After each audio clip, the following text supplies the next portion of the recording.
Welcome to the module on the critique of Stigler's theory.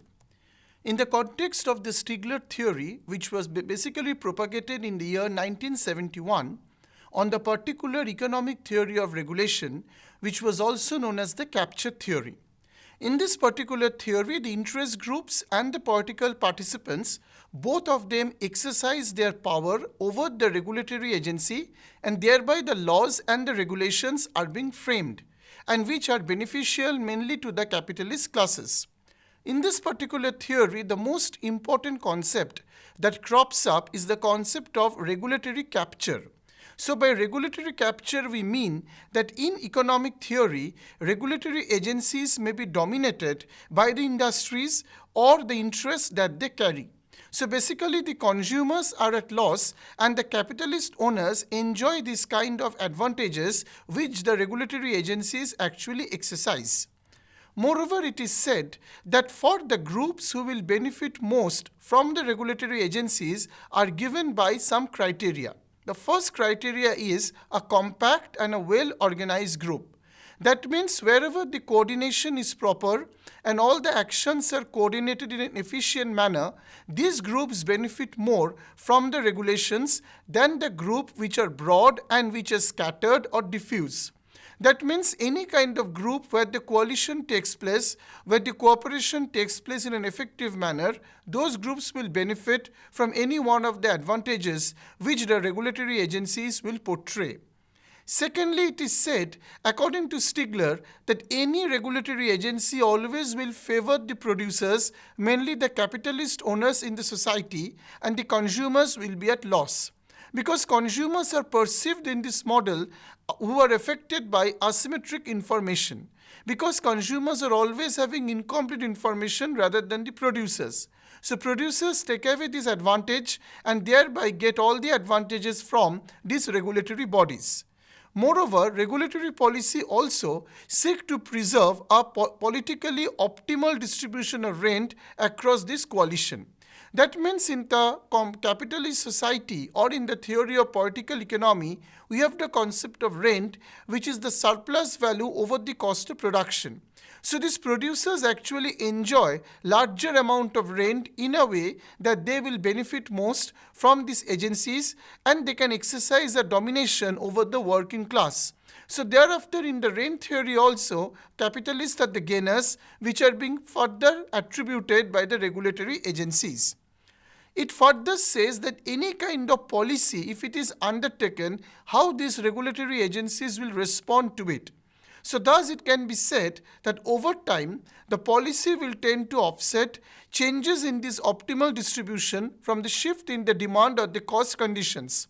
That means according to Stigler, the economic policies will be always manipulated to benefit the interest of the producers. That means any kind of economic policy from a rational choice model might be tuned in such a way that the regulatory agencies will benefit and thereby the capitalist classes will be the beneficial groups at the end. So at any point of time, the price structure will cross-subsidize high-cost consumers from rent generated by the price to other groups. That means high price will be charged by the capitalist owners, thereby they will enjoy some monopoly power, and because of this high price, the redistribution of wealth will not take place and thereby the worst off category would be the consumers. Because the political payoff to regulation arises from distributing wealth, regulatory process is sensitive to deadweight loss. That means the deadweight loss concept arises when there is a loss in the economic surpluses. Economic surpluses mainly refer to consumer surplus and producer surplus. Producer surplus is the excess of revenue over the cost of production. Consumer surplus is the difference between maximum price the consumer is willing to pay and the actual price he pays for the commodity. So in both of these surpluses, there will be some kind of maldistribution of resources because the rent will take away the surplus and it will get into the pockets of the capitalist classes. So as a result, the political payoff will be enjoyed mainly by the regulatory agencies and which therein will be enjoyed by the capitalist owners. Moreover, policies that reduce the total wealth available for distribution will be avoided. This is very much important in the Stigler theory because Stigler theory does not emphasize on equity and it will not emphasize on the equitable distribution of wealth.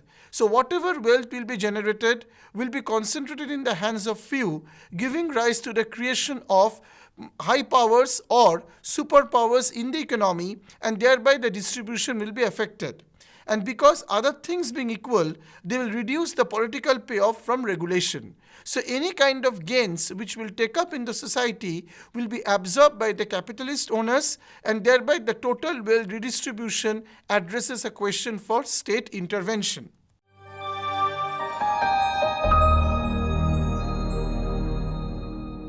This basically gets into the details of the Stigler's capture theory.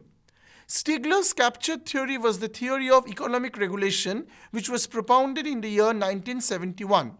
So Stigler noted that regulated industries, that means industries which are taking the direct benefits of a regulatory body or which are monitored by any regulatory agency, maintain a keen and immediate interest in influencing regulators, whereas ordinary citizens are less motivated.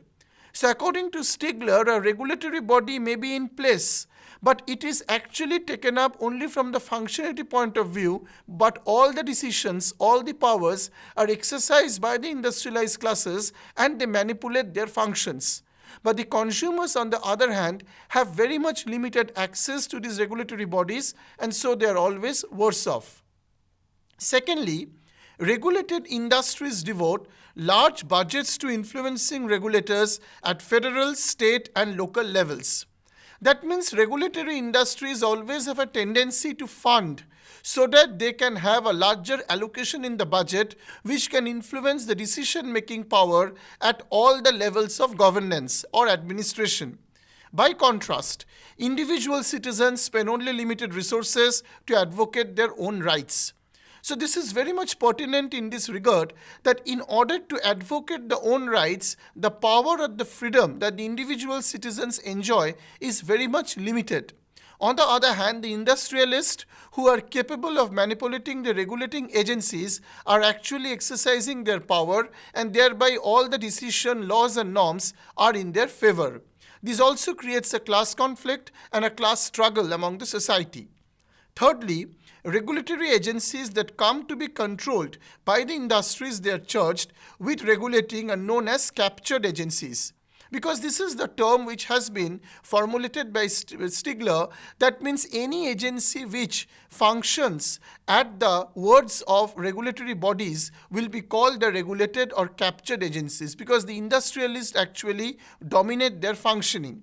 And the agency capture occurs when that government body operates essentially as an advocate for the industries it regulates. That's why the word is called capture theory. That means larger the degree of capture across the industries in the society, the more powerful will be the role of capitalist. And that is how a capitalistic society functions. So it is said that agency capture actually takes care of government body, which is essential and advocate for the industries as it operate. So all the decision making had been regulated by the capture agencies that are given. Moreover, regulation that harms or imposes cost on the existing firms also tends to create barriers to entry to new firms. This is very much natural from an economic point of view, because as the firm or as any capitalist wants to exercise the monopoly power, then the barriers to entry is inevitable. A monopolist will never allow any competitor to come up, nor any firms to enter and thereby exercise any control over its operations. So gradually, as the regulators will be dominated by the industries, the entry of the new firms will be restricted, and that will act as a strong barrier. This will also reduce competition and flexibility in the market and will create inefficiency or social cost. Regulation inherently tends to raise the cost of entry into a regulated market, because the new entrants have to bear the high cost as well as have to comply with the regulations. Moreover, the new entrants have to compromise with all the laws and all the decisions which are already in place. So because of this compliance, some of the new entrants will feel demotivated to enter.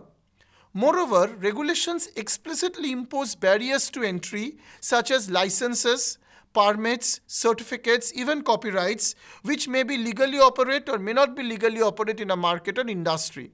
Sometimes some of the legal restrictions are also imposed so as to exercise a control over the decision making for a longer period of time. And these are all barriers to entry once the monopolization starts taking place. So this has been captured by some of the economists as discounting the significance of regulatory capture.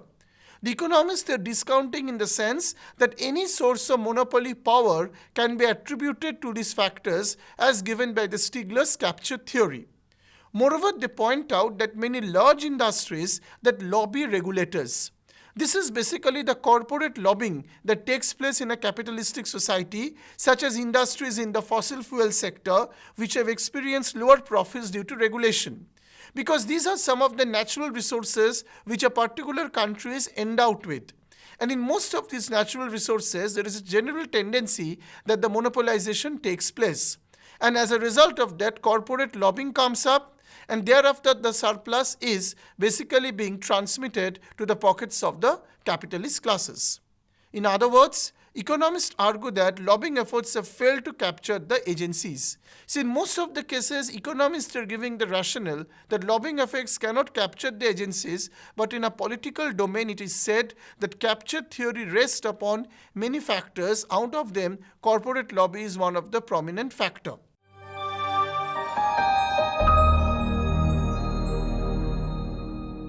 Now we focus on the criticisms of Stigler's approach. Because Stigler's approach has pointed out the notion of capitalist classes who are only benefited from having a regulatory body. Moreover, the capitalist classes dominate the regulatory agencies to function as per their terms, and the consumers are finally the losers. So keeping in view this kind of theory or this kind of discrimination between the two classes or two groups in a society, some of the criticisms are pointed out by the policymakers and even by the later political economist. Stigler did seem to think that a lot of regulations came into existence solely to serve the industry's interest. This is very much pertinent in the theory that in majority of the cases, the examples that are cited, everywhere the industry's interests are being taken up by the regulatory bodies and thereby the policy prescriptions takes place. As a result, the realities seem to hit Stigler's theory hard within just a few years of its publication. Because after this has been published and implemented in the real life in years past, but the consequence was not that so much simple, or it was very much in tune with what Stigler wanted to justify. Because the sweeping deregulation of airlines, telecommunications, natural gas in the year 1980s. So across the globe, there has been adoption of partial liberalization, where it has been seen that regulation as a barrier to entry was not very much justified, because in all these cases, even if there are minor regulations, but the private players came into existence and the globe actually welcomed the MNCs and also the FDI players. This further gets into discussion about the other criticisms that was pointed out in the Stigler's approach. Stigler made little effort to distinguish between legislators and bureaucrats in his work, because legislators and the bureaucrats are mixed up in his theory. Basically, they face different institutional environments with different political incentives, because bureaucrats being affected by what legislators do. So in most of the cases, the institutional environment that they work on, they are not uniform, and thereby the comparison should not be done between them, or any kind of generalization cannot be made. This was pointed out in the Stigler theory, which needs to be criticized. Without any deep consideration of different political institutions, Stigler analysis could not fully explain how business-friendly regulatory regimes emerge from any political system. Actually, after economic liberalization and even after globalization, most of the economies have adopted a business-friendly regulated regime. It's not that the state has absolutely withdrawn its power or its influence. State is actually taking up a catalytic role, but on the other hand, the market forces are also there. So a regulatory body will not necessarily ensure that the industrialists will benefit and the others will be worse off, because it will also encourage some kind of future investments, and also it will lead to any conducive investment climate. This was the experience of majority of the economies which have undergone the reform process. Moreover, it is said that in Stigler's theory, empirical evidences are very much limited. Empirical evidence in the sense that any adoption of industry which is under a regulatory body will be functioning better and than an industry without a regulatory body. This type of comparison in the results are not very much documented. Stigler gave short shrift to the possibility that regulation will simultaneously support industry interest and advance the public interest, and that means no regulation is better. That means public interest is not taken up in the regulatory body, which was there in the public rational choice model, but in case of the Stigler's approach, it has come up in a bigger shape. So he assumed rather than established that private interest and public interest conflicted. So there has been a conflict of the private interest and the public interest, but actually in a society, both of them work on together terms in a cohesive manner. This further gets into the further criticisms, which is the final criticism of the Stigler's approach, which is the rejection of public interest and explanations for public policy outcomes. Because in all the cases, Stigler was emphasizing that the private interest is dominating, regulatory bodies are affecting, the industries are better off, but the public interest is worse off. So he sought to explain the general tendency of regulation to serve industry interest, and he did by embedded in a democratic political system. That means any kind of democratic political system does not encourage that the public interest will be always dominated by the private interest, but that is what Stigler wanted to emphasize. So in the real life, this kind of conclusion cannot be implemented or was not experienced by any one of the economies. Moreover, efforts to resist Stigler's emphasis on regulators' self-interest could be viewed as challenging the core of his political economy approach. That means regulators are there only to satisfy their self-interest. This type of hypothesis also was not being very much experienced by the economists, because in most of the cases, regulators have to come up with a balancing role. They have to take care of the public interest as well as the private interest of the individual citizens or the industrial owners. So both the working class and the capitalist classes must go hand in hand under the action of a regulatory agency.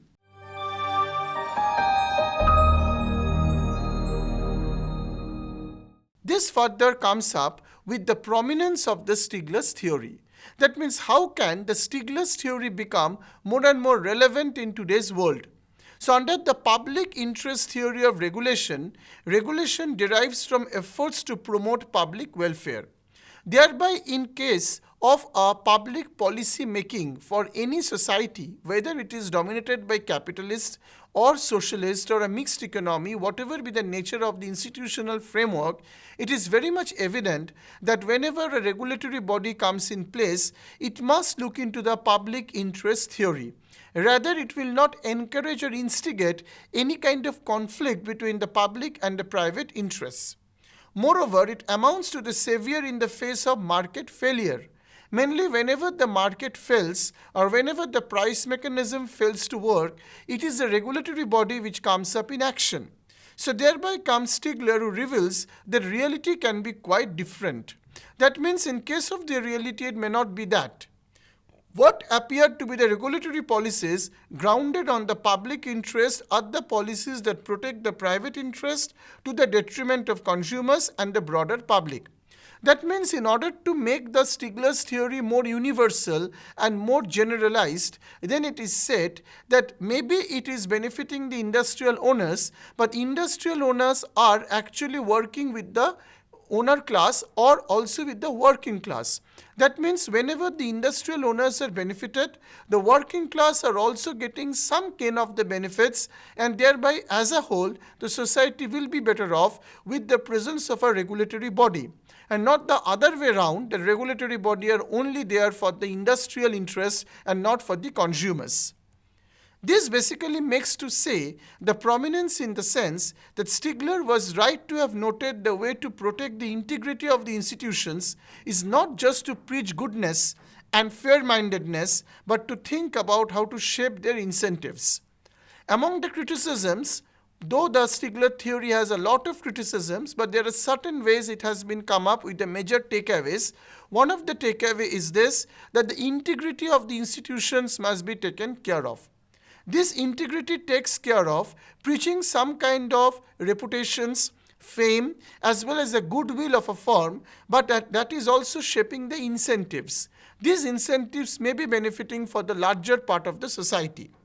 Moreover, who serve as regulators, whereas as legislators or agency officials have little incentive to serve the public interest.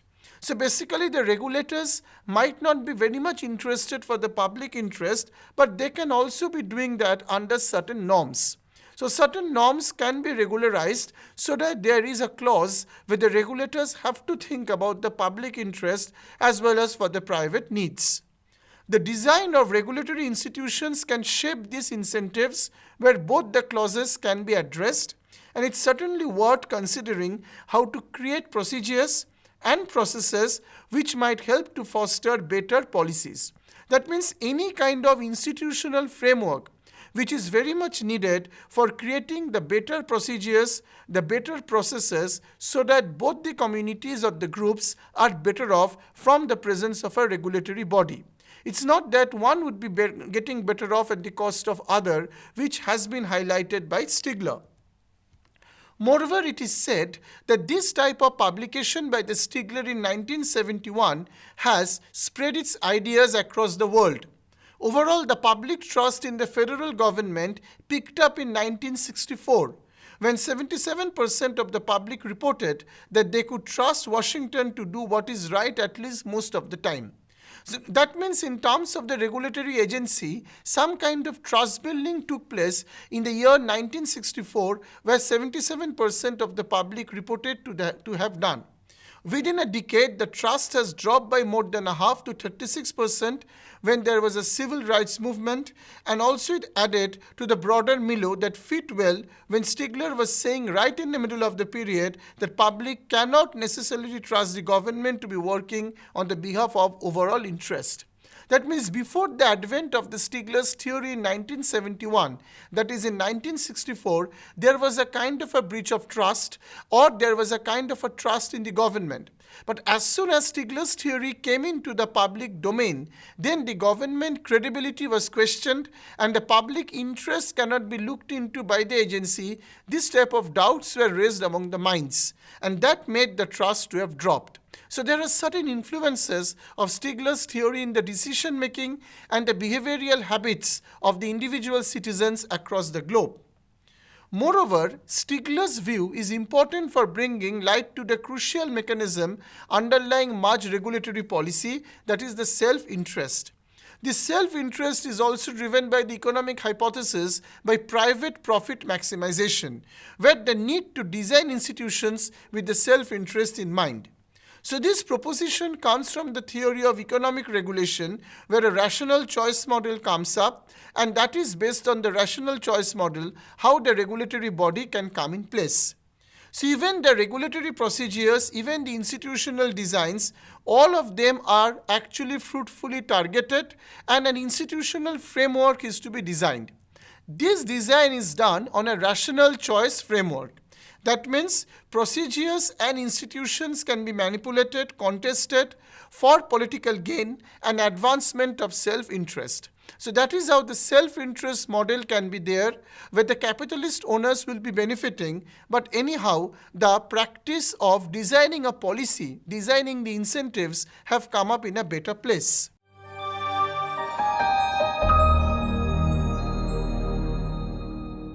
So the major questions that Stigler wants to raise, that where does regulation come from?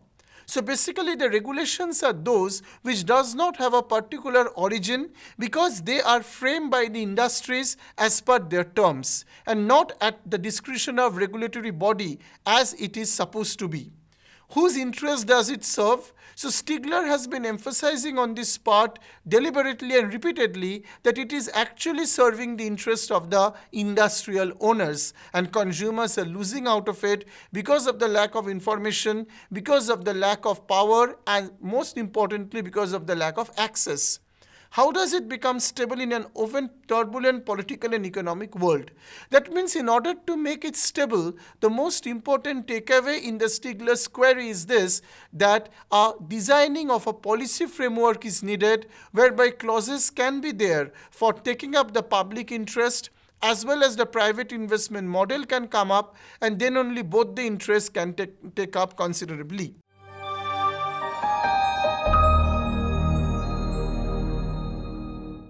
So in this particular module, the major discussions were on the views on Stigler's theory. Stigler's view was absolutely taking care of a bias version of a regulatory agency. So any economy, any society, any nation, when drives for a regulatory agency, it has a biased approach because of benefiting the capitalist owners at the cost of the consumers. The criticism says that in real life, always the deregulation may not be worrisome, but whenever we go for deregulation, some kind of efficient model crops up. For example, deregulation of airlines or telecommunications. And at the same time, it is said that the Stigler's theory is also criticized in the ground that public interests may not be always neglected by the regulatory agency, because regulatory agency most of the times act as a balancing goal where satisfying the interest of both the classes. Moreover, the prominence of Stigler's theory is in place because Stigler's theory has influenced the decision making. Once there was a full trust in the government policies, but when Stigler's theory came up and it emphasized that government's policies cannot be blindly followed because they are serving the interest of the capitalist classes, at that point of time the trust dropped. So in most of the cases, the relevance is very much there, but a mutual effect of the state should come up, where designing of incentives, designing of institutional framework, and other factors must be in place. So the major takeaway from the Stigler theory is to go for a state or to call for a state which will act as a regulatory agency and look after its welfare without making any bias move towards capitalist or any kind of the working class. So both will be balanced in this approach, and thereby the Stigler's theory can come up in a more modified version. And this modified version can be acceptable across the globe in terms of the economic policies and in terms of the politically institutional framework.